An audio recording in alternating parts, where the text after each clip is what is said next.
Good morning. अभी तक हम लोगों ने हिमालय देखा। हिमालय में हम लोगों ने देखा ट्रांस हिमालय, उसके बाद ग्रेट हिमालय या महान हिमालय या हिमाद्री हिमालय। उसके बाद जो देखा हिमालय के बाद, महान हिमालय के बाद मध्य हिमालय। मध्य हिमालय के बाद हम लोग बाह्य हिमालय या शिमालिक हिमालय देखें। उसके बाद पूर्वोत्तर हिमालय देखें। ट्रांस हिमालय में ही हम लोगों ने चर्चा किया था कि ट्रांस हिमालय क्या है, और इसमें मुख्य रूप से 3 पर्वत श्रृंखला थे, काराकोरम, लद्दाख और जॉस्कर। तो ये हम लोगों ने हिमालय वाला चर्चा देख लिया था। ये इस पार्ट में जो था हिमालय को हम लोगों ने अच्छे तरीके से अध्ययन किया था। अगर आप इस हिमालय वाले अध्याय को नहीं देखे हैं तो आप पीछे के वीडियो में जाकर के देख सकते हैं। नेक्स्ट जो हमारा पर्वत श्रृंखला है वो था अरावली। वो कौन सा टॉपिक था? अरावली।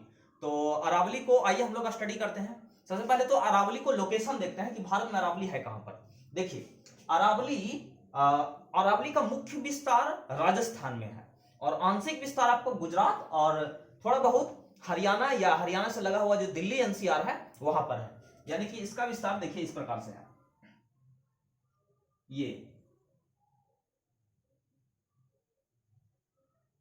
यहां पे दिल्ली, यहां पे गुजरात, गुजरात वाले हिस्से से लेकर के आपको दिल्ली वाले हिस्से तक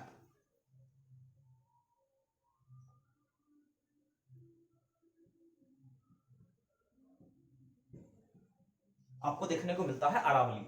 यहां से इसका मुख्य रूप से विस्तार कहां चला जाता है? राजस्थान वाले में, और आंशिक रूप से विस्तार इसका कहां है? गुजरात में। तो सबसे पहले तो अरावली किस प्रकार का पर्वत है? तो अरावली प्राचीन मोड़दार पर्वत है। अरावली कैसा पर्वत है? प्राचीन मोड़दार पर्वत है। अरावली कैसा पर्वत है? अवशिष्ट पर्वत है। इस पर्वत का नाम है आपका अरावली। अरावली कैसा पर्वत है? अवशिष्ट पर्वत है। अरावली कैसा पर्वत है? प्राचीन मोड़दार पर्वत है। और इसमें चट्टान कैसे पाई जाती है? तो इसमें धारवाड़ क्रम की चट्टानें पाई जाती हैं। लंबाई लगभग यहां से लेकर यहां तक इसकी लंबाई कितनी है? लगभग 800 किलोमीटर लंबाई है। देखिए, अरावली अवशिष्ट पर्वत है। अरावली आज के समय में कैसा पर्वत है? अवशिष्ट। यानी कि अवशिष्ट हम बताए थे कि अवशिष्ट पर्वत उस पर्वत को कहते हैं जिस पर्वत को समय के साथ उसमें बारिश से, हवा से, पवन से, धूप से उसमें क्षरण हो जाता है, उसका अपर्दन हो जाता है, इरोजन होता है। फलस्वरूप जिस पर्वत जो अवशेष के रूप में बच जाता है उसको हमने बताया था कि उसी को हम लोग अवशिष्ट पर्वत कहते हैं। तो वर्तमान समय में अरावली अवशिष्ट पर्वत का उदाहरण है, अवशिष्ट का एग्जाम्पल है। अभी अवशिष्ट का एग्जाम्पल ऐसे समझिए कि कहीं कहीं अरावली को देखने में बिल्कुल विलुप्त सा हो गया, बिल्कुल समतल मैदान के जैसे है। हर जगह इसकी श्रृंखला इतनी ऊंची नहीं है। कहीं कहीं ऐसा लगता है कि बिल्कुल सपाट हो गया, यहाँ कोई पर्वत कभी था ही नहीं, आपको इस तरीके से भी लगेगा। और कहीं कहीं थोड़ा बहुत ऊंचाई वाला भाग आपको मिलेगा, लगेगा कि हाँ ये पर्वतीय भाग है।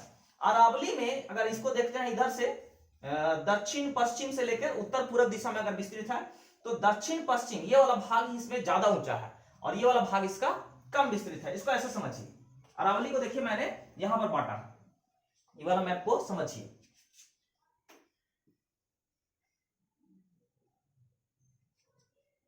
ये इस तरीके से है, ऐसे।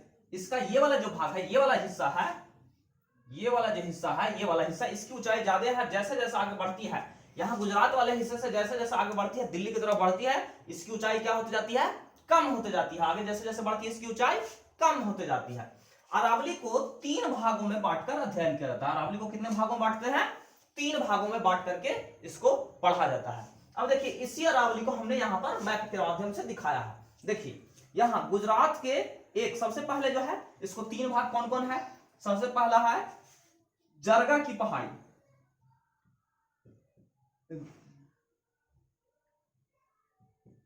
जरगा की पहाड़ी। दूसरा है हर्षनाद की पहाड़ी, हर्षनाद की पहाड़ी। और तीसरा है दिल्ली की पहाड़ी। समझिएगा, इसको 3 भाग, पहला वाला भाग को क्या कहें? जरगा की पहाड़ी। दूसरे वाले भाग को क्या कहें? हर्षनाद की पहाड़ी। और तीसरे वाले भाग को क्या कहें? दिल्ली की पहाड़ी, यानी कि जो लास्ट फेज है। अब देखिए, गुजरात के हिम्मतनगर से लेके उदयपुर तक, गुजरात के हिम्मतनगर से लेकर के उदयपुर तक के पहाड़ी वाले हिस्से को क्या कहते हैं? जरगा की पहाड़ी। उदयपुर से लेकर राजस्थान के अलवर तक, उदयपुर से लेकर राजस्थान के अलवर तक, इसको हम लोग बीच वाले भाग को क्या कहते हैं? हर्षनाद की पहाड़ी। बीच वाला भाग हर्षनाद। उदयपुर देखिए यहां घेरा है, और अलवर यहाँ, ये दोनों के बीच की पहाड़ी को क्या कहते हैं? हर्षनाद की पहाड़ी। और जो अलवर से लेके दिल्ली तक, दिल्ली में यह जेएनयू तक विस्तृत है, जेएनयू इसी पहाड़ी का हिस्से पर बना हुआ है। तो अलवर से लेकर दिल्ली तक या दिल्ली के जेएनयू तक वाले हिस्से को हम लोग बोलते हैं दिल्ली की पहाड़ी।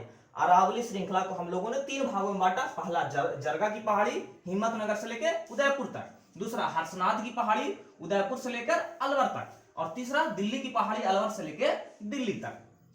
अब इसको समझिएगा, हमने बताया कि ये वाला जो भाग है, सबसे पहले इस पर हम चर्चा करते हैं जरगा की पहाड़ी पर। हमने बताया कि ये पहला भाग यानी कि दक्षिण पश्चिमी जो इसका हिस्सा है ये काफी ऊंचा है, यानी कि इसमें हमको ये वाला हिस्सा ज्यादा ऊंचा देखने को मिलता है। जैसे जैसे आगे बढ़ते हैं इसकी ऊंचाई कमते जाती है। मैप में भी देखिए, मैं इसी माध्यम से दिखाने का प्रयास किया हूं।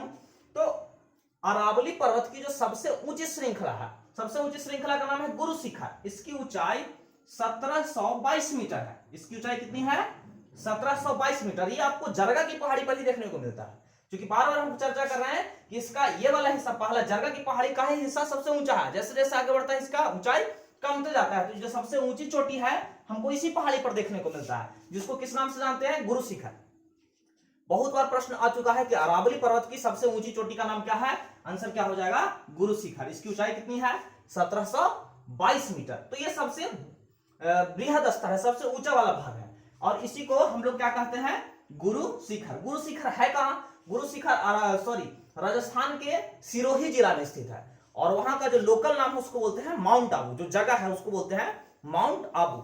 माउंट आबू, आपको बता दें जानकारी के लिए कि माउंट आबू राजस्थान का एकमात्र हिल स्टेशन है। हिल स्टेशन वैसे पर्वतीय क्षेत्रों को बोला जाता है जहां पर्यटन का विकास हो चुका होता है, उसको हिल स्टेशन बोलते हैं। लोग वहां पर घूमने जाते हैं, और स्वास्थ्य के दृष्टि से भी काफी स्वास्थ्यवर्धक क्षेत्र होता है, लोग स्वास्थ्य के दृष्टि से भी वहां घूमने जाते हैं। तो राजस्थान का एकमात्र हिल स्टेशन कौन सा है? गुरु शिखर है। कहां? माउंट आबू। लोकल जगह किस जिला में है? सिरोही जिला में। और यह सबसे ऊंचा है, राजस्थान की सबसे ऊंची श्रृंखला। आपकी जानकारी के लिए बता दें कि यहां पर हिमालय है, ये वाला हिमालय है, और इसके नीचे में हम लोग देखते हैं कि पश्चिमी घाट और पूर्वी घाट है। देखेंगे आगे वाले अध्याय में। तो हिमालय और पश्चिमी एवं पूर्वी घाट, सब एक पॉइंट जानिए कि दक्षिण भारत की सबसे ऊंची चोटी अनायमुडी, दक्षिण भारत की सबसे ऊंची चोटी है आपका अनायमुडी। अनायमुडी कहां है? नीलगिरी घाट के पास है। अनायमुडी कहां है? नीलगिरी घाट के पास। तो प्रश्न ये पूछता है कि हिमालय और नीलगिरी घाट के बीच में सबसे ऊंची चोटी कौन है? हिमालय और नीलगिरी घाट, यानी कि उत्तर भारत और दक्षिण भारत, उत्तर भारत और दक्षिण भारत के बीच में सबसे ऊंची चोटी कौन है? तब आंसर क्या हो जाएगा? गुरु शिखर। तब आंसर क्या हो जाएगा? गुरु शिखर। गुरु शिखर किसका है? अरावली का। यहां पर तो ये सबसे पहले हम लोगों ने देखा जरगा की पहाड़ी। जरगा की पहाड़ी का विस्तार कहां से कहां तक है? गुजरात के हिम्मतनगर से लेकर के राजस्थान के उदयपुर तक है, और इसकी सबसे ऊंची चोटी का नाम क्या है? गुरु शिखर। इसको जरगा की पहाड़ी की संज्ञा दी। गुरु शिखर है कहां? माउंट आबू में, और ये किस जिला में है? सिरोही जिला में। माउंट आबू में और कुछ कुछ चीजें जो है वो भी प्रसिद्ध है, प्रचलित है, वहां से भी क्वेश्चन पूछता है। जैसे सबसे पहले तो हमने यही दिखा कि गुरु शिखर कहां है? माउंट आबू में। और क्या है? दिलवाड़ा का जैन मंदिर। ये भी बहुत बार प्रश्न परीक्षा में आ चुका है कि दिलवाड़ा का जैन मंदिर कहां है? ये भी माउंट आबू में है। नेक्स्ट है प्रजापति ब्रह्म कुमारी का मुख्यालय कहां है? ये भी कहां है? माउंट आबू में है। एक वहां पर आपको राजस्थान वाले क्षेत्र में अगर आप जाते हैं तो वहां पर जो ज्यादातर झीलें हैं वो खारे पानी के झील देखने को मिलते हैं। राजस्थान के हिस्से में आपको ज्यादातर पानी या ज्यादातर जो झील है उसमें कैसा पानी है? खारा पानी। वहां से नमक बनाया जाता है, वहां के झीलों से खारा पानी है तो उससे नमक बनाना आसान होता है, तो उन झीलों के पानी से नमक बनाया जाता है। लेकिन माउंट आबू में एक झील है जिसका नाम है नक्की झील, ये मीठे पानी की झील है। तो इसको भी ध्यान में रखिएगा कि नक्की झील कैसा झील है? मीठे पानी का झील है कहां? माउंट आबू। माउंट आबू में हम लोगों ने क्या क्या चीज देखा कि पहला तो गुरु शिखर है, दूसरा दिलवाड़ा का जैन मंदिर है, तीसरा प्रजापति ब्रह्म कुमारी का मुख्यालय है, और चौथा देखा नक्की झील है। तो ये हम लोगों ने जरगा की पहाड़ी का अध्ययन किया। नेक्स्ट देखते हैं हर्षनाद की पहाड़ी। दूसरा वाला हिस्सा का क्या नाम दिया? हर्षनाद की पहाड़ी। हर्षनाद की पहाड़ी कहां से कहां तक था? उदयपुर से लेके अलवर तक। उदयपुर से लेके अलवर तक इसका विस्तार है, जिसको बोलते हैं हर्षनाद की पहाड़ी। अब समझिएगा, हर्षनाद की पहाड़ी में ये जो अरावली है, अरावली के पश्चिमी हिस्सा, इधर क्या हो जाएगा? पश्चिम, और इधर पूरा। तो अरावली के पश्चिमी हिस्से से यहां पर लोकल नाम है अरावली का, जिसको बोलते हैं नागश्रेणी। लोकल नाम है। देखिए मैंने यहां पर एक छोटा सा इस तरीके से दिखाने का कोशिश किया है आपको समझने के लिए। ये अरावली का ही हिस्सा है, अरावली से अलग नहीं है। इसका क्या संज्ञा दिया गया है? इसको नाग श्रेणी की संज्ञा दी गई है। और नाग श्रेणी से एक नदी निकलती है जो अपने पश्चिम की तरफ जाती है। देखिए ये आपका ये अरावली है और मान लीजिए कि यहाँ नाग श्रेणी है और इधर से एक नदी निकलती है ऐसे, ये अपने किधर जा रहा है, पश्चिम भाग में जा रहा है, अरावली के पश्चिम में बह रहा है और ये इस नदी को नाम दिया गया लूनी नदी। और लूनी नदी आगे जाकर के अंतः प्रवाहित हो जाती है, गुजरात के रण क्षेत्र में जाके, कच्छ के रण में जाकर के विलुप्त हो जाती है। प्रश्न बहुत बार परीक्षा में आ चुका है कि कौन सी नदी है भारत की जो अंतः प्रवाहित नदी है, आंसर क्या हो जाएगा, लूनी नदी। कौन सा नदी, लूनी नदी। यह आगे जाकर के, आगे कच्छ का रण वाले क्षेत्र में आकर के यह दलदली क्षेत्रों में नीचे से अंतः प्रवाहित होने लगती है, विलुप्त तो नहीं होती है। नदी क्या है कि दलदली क्षेत्र है, इतना बड़ा बड़ा दलदल होता है कि नदी का पानी समतल ऊपरी भाग से आपको नहीं देखने को मिलेगा, दलदल के बीच में बहते रहता है और नीचे अरब सागर में आ जाता है। तो ये बहुत बार प्रश्न आ चुका है परीक्षा में कि भारत के अंतः प्रवाहित नदी कौन है, आंसर क्या हो जाएगा, लूनी नदी। हर्षनाथ की पहाड़ी हम लोग देख रहे हैं, आगे समझिएगा। ये तो हम लोगों ने देखा कि अरावली के पश्चिमी हिस्से में लोकल पहाड़ी का नाम था नाग पहाड़ी और नाग पहाड़ी से निकलती है नदी जिसका नाम था लूनी नदी। यहीं पर देखिए अरावली के पूर्वी हिस्से में एक पहाड़ी है जिसका नाम है खमनौर श्रेणी। देखिए लोकल नाम है, इसको क्या नाम दिया गया, खमनौर श्रेणी। और खमनौर श्रेणी से एक नदी निकलती है, इस नदी का नाम है बनास नदी। ये देखिए डॉट डॉट डॉट करके हम दिखाए हैं, इस नदी का नाम क्या है, जैसे अगर इधर से एक नदी निकलती है इसका नाम क्या दिया गया, बनास नदी। बनास शब्द का अर्थ होता है वन की आस, बनास शब्द का अर्थ क्या है, वन की आस। अब देखिए आपसे प्रश्न पूछेगा कि बनास किसकी सहायक नदी है, तो बनास जो नदी है वो चंबल की सहायक नदी है। चंबल किसकी सहायक नदी है, चंबल यमुना की सहायक नदी है। यमुना किसकी सहायक नदी है, गंगा की सहायक नदी है। और गंगा मुख्य नदी है और गंगा अपना पानी कहां छोड़ती है, बंगाल की खाड़ी में छोड़ देती है। तो ये देखिए, या अगर आपसे यहां पर इसको समझ सकते हैं अच्छे से, इससे भी प्रश्न, एक आध प्रश्न आ सकता है कि बनास किसकी सहायक नदी है। बनास नदी निकलती कहां से है, खमनौर श्रेणी से। अरावली के ही यहाँ पर पूर्वी हिस्से में जो लोकल पहाड़ी उसका नाम क्या है, खमनौर। और खमनौर श्रेणी से एक नदी निकलती है उसका नाम है बनास नदी। बनास सहायक का मतलब बनास नदी अपना जल किस नदी में छोड़ती है, किस नदी में छोड़ेगी, चंबल नदी में। फिर चंबल नदी अपना जल किस नदी में छोड़ती है, यमुना नदी में। और यमुना नदी अपना जल किस नदी में छोड़ती है, गंगा नदी में। गंगा नदी जल अपना किस नदी में छोड़ती है, गंगा नदी अपना जल किसी नदी में नहीं छोड़ती है, वह अपना जल कहां, बंगाल की खाड़ी में छोड़ती है, सुंदरवन डेल्टा के पास। तो ये हम लोगों ने देखा हर्षनाथ की पहाड़ी। जैसे जैसे अरावली पर्वत आगे बढ़ते जा रहा है वैसे वैसे इसका ऊंचाई क्या होते जा रहा है, कमते जा रहा है। अब इसके बाद हम लोग देखते हैं दिल्ली की पहाड़ी। दिल्ली की पहाड़ी का विस्तार कहां से कहां तक है, अलवर से लेकर जेएनयू तक। अलवर से लेकर के जेएनयू तक विस्तार किसका है, दिल्ली की पहाड़ी का।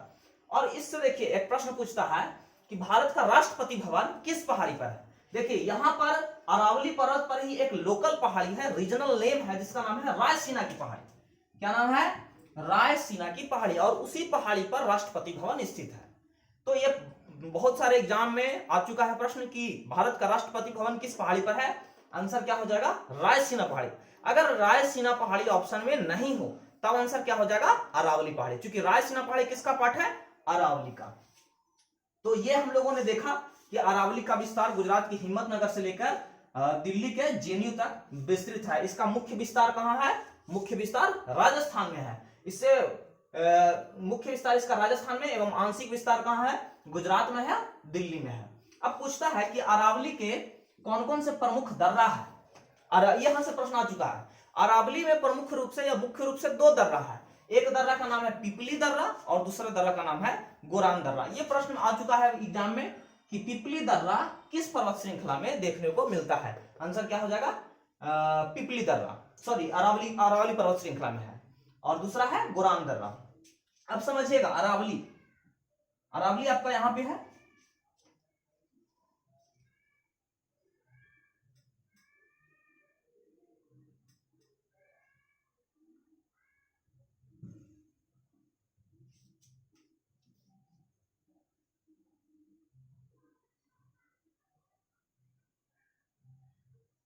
देखिए अरावली भारतीय मानसून को भी प्रभावित करती है। हम लोग जानते हैं कि अरावली के जो पश्चिमी हिस्सा है, ये वाला जो क्षेत्र है, ये वाला क्षेत्र डेजर्ट है, मरुस्थल है। यहां से देखिए एक प्रश्न पूछता है कि इसको भारत में कौन सा मरुस्थल है, उसका नाम है थार मरुस्थल। कौन सा मरुस्थल है, थार मरुस्थल। देखिए ये अरावली पर्वत के कारण ही इसका विस्तार हुआ है। अगर यहाँ पर अरावली पर्वत नहीं होता तब यहाँ पर थार मरुस्थल का विकास नहीं होता। इससे एक और क्वेश्चन पूछता है कि यहाँ पर देखिए, यहाँ तक थार मरुस्थल है, थार मरुस्थल के पीछे क्या है? पाकिस्तान है। प्रश्न आ चुका है कि थार मरुस्थल का वह हिस्सा जो पाकिस्तान में है उसे किस नाम से जाना जाता है? यह एनटीपीसी का प्रीवियस ईयर का क्वेश्चन है, देखिएगा। तो इसका आंसर हो जाता है चोलिस्तान। चोलिस्तान क्या है? पाकिस्तान वाला हिस्सा मरुस्थल, यानी कि ये क्या है? पाकिस्तानी मरुस्थल है।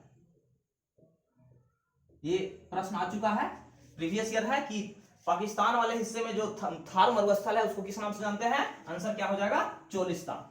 तो देखिए, ये हम बोल रहे हैं कि भारत में जो थार मरुस्थल का विकास हुआ उसके पीछे किसका कारण है? अरावली पर्वत का। कैसे है इसको थोड़ा सा समझते हैं, बाकी इसको हम लोग मानसून में अच्छे तरीके से समझेंगे। अरब सागर से, यहां से देखिए, अरब सागर से जो मानसूनी हवाएं चलती है, अरब सागर से जो मानसूनी हवाएं चलते हैं, तो ये इस मानसूनी दिशाओं का, मानसूनी जो हवा है उसका दिशा इस तरीके से है। तो अरावली के यह समानांतर हवा चल रही है। अरावली के जब समानांतर हवा चलती है तो यह कुछ हिस्सा अरावली के पश्चिम में मानसून का इन करता है और कुछ अरावली के पूरब से प्रवेश करता है। और जब यह हवा आगे बढ़ रही है तो यहां पर इसको, इस हवा को कोई रोकने वाला दीवार टाइप का नहीं है, कोई पहाड़ नहीं है। अगर यही अरावली इस तरीके से विस्तृत रहता जो आप देख रहे हैं कि सॉरी दक्षिण पश्चिम से लेकर के उत्तर पूर्व में है, अगर इसका विस्तार सीधा सीधा ऐसे रहता, पूरब से पश्चिम रहता, तो यहाँ झमाझम बारिश होती। तब इस वाले हिस्से में झमाझम बारिश होती। क्यों बारिश होती? क्योंकि यहाँ पर इस मानसूनी हवाओं को रोकने वाला कोई पर्वत होता, कोई दीवार होता। लेकिन यहाँ पर अरावली जो है सब पूरी तरीके से मानसूनी हवाओं के समानांतर हो जाती है, इसलिए इसके कुछ इधर से मानसूनी हवा निकल जाते हैं, कुछ इधर से, यानी कि कुछ पूर्वी हिस्से से और कुछ पश्चिमी हिस्से से। इसको कोई रोकने वाला नहीं होता है। इसी कारण यहां पर किसका विकास हुआ है? मरुस्थल का विकास हुआ है। और कुछ जो इसके पूर्वी हिस्से में जो बारिश होती है वो इस मानसूनी हवा से नहीं, ये जो बंगाल की खाड़ी से इधर से जो आती है मानसून, वो इसके अरावली से ऐसे टकराती है और इसके कारण इसके पूर्वी हिस्से में बारिश होती है। ये वाली मानसून से यहाँ बारिश नहीं होती है। और ये जो बंगाल की खाड़ी से आती है तो अरावली के पूर्वी हिस्से में टकरा जाती है और यहाँ बारिश करा देती है, और वो हवा पश्चिमी हिस्से में नहीं जा पाती है। तो हम लोगों ने देखा कि यहाँ पर अरावली में जो अरब सागर से उठने वाली मानसूनी हवा है वह अरावली के समानांतर पार हो जाती है। और यहाँ पर देखिए, आपको एक और बात समझिए कि यहाँ पर थार मरुस्थल है, तो मरुस्थल जो होता है वो गर्म होता है। तो गर्म होता है तो यहाँ पर जैसे ही हवा आती है, मानसूनी हवा आती है, तो नीचे से निकलने वाले उष्मा के कारण जो मानसूनी हवा है वो और गर्म हो जाता है। और गर्म हो जाता है तो वो और भी वाष्प के रूप में बदल जाता है। जैसे बारिश होने के लिए मानसूनी हवा को क्या होना चाहिए? संघनन होना चाहिए, उसका टेम्परेचर और कम होना चाहिए। जब टेम्परेचर कम होगा तो वह बारिश के रूप में पानी का रूप लेगा और आपको धरती पर गिरेगा। लेकिन यहाँ पर क्या हो रहा है? यहाँ पर थार मरुस्थल है, मरुस्थलीय भाग गर्म होता है। जैसे ही यहाँ अरब सागर की मानसूनी हवा पहुंचती है, नीचे से मिलने वाले उष्मा के कारण यह और गर्म हो जाती है। जब और गर्म हो जाती है तो वह और वाष्प का रूप ले लेती है और हवा के रूप में वह आगे बढ़ जाती है। तो भारत में जो थार मरुस्थल का विकास हुआ उसके पीछे एक बहुत बड़ा कारण अरावली का वहां पर होना है। तो इस प्रकार से हम लोगों ने अरावली अध्याय को देखा। नेक्स्ट वीडियो में हम लोग सतपुड़ा या विंध्याचल को देखेंगे। पहले विंध्याचल, उसके बाद सतपुड़ा को देखेंगे। अगर वीडियो अच्छा लगता है तो लाइक करिए, सब्सक्राइब करिए, शेयर कीजिए। धन्यवाद।